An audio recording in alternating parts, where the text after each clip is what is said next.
Pendant la période qui correspond à notre Moyen-Âge, la médecine, les mathématiques, dont l'astronomie faisait alors partie, la botanique, enfin des quantités de sciences comme ça, étaient dans le monde islamique beaucoup plus développées que dans ce que nous appelons maintenant l'Europe. Même chose pour la philosophie.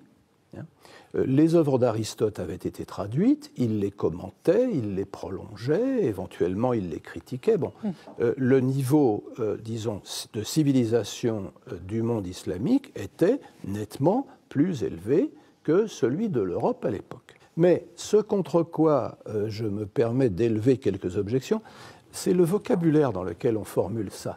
Vous avez employé deux mots qui, me semble-t-il, nous induisent en erreur. Vous avez parlé d'apport. Qu'est-ce que ça veut dire apporter? Si je vous apporte la bouteille, bon, voilà.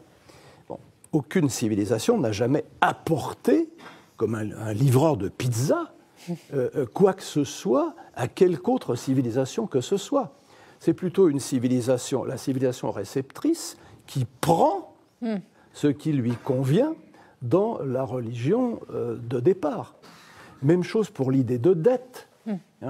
Si je vous emprunte 10 €, vous les perdez, ces 10 € pendant tout le temps qui sont en ma possession. Et ensuite, je vous le dois, c'est-à-dire que je vais devoir vous le rendre.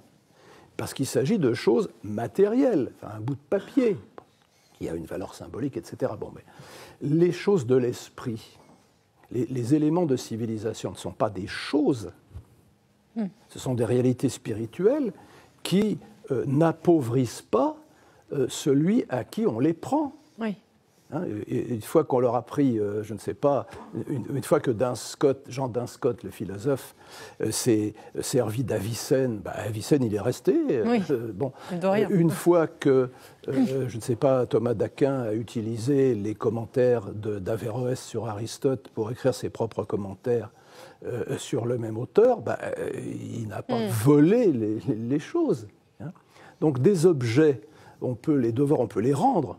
Pourquoi? On en parlait récemment. Les Anglais pourraient, à la rigueur, rendre les fresques du Parthénon.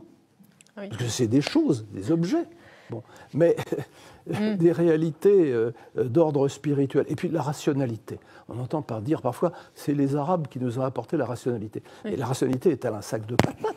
Ce qu'il faut expliquer, c'est comment il se fait qu'à un moment donné, les Européens, enfin les élites européennes, disons, se sont dit, tiens, ça pourrait être intéressant ce qu'ils ont ces gens-là d'à côté, on va aller prendre ce qu'il nous faut.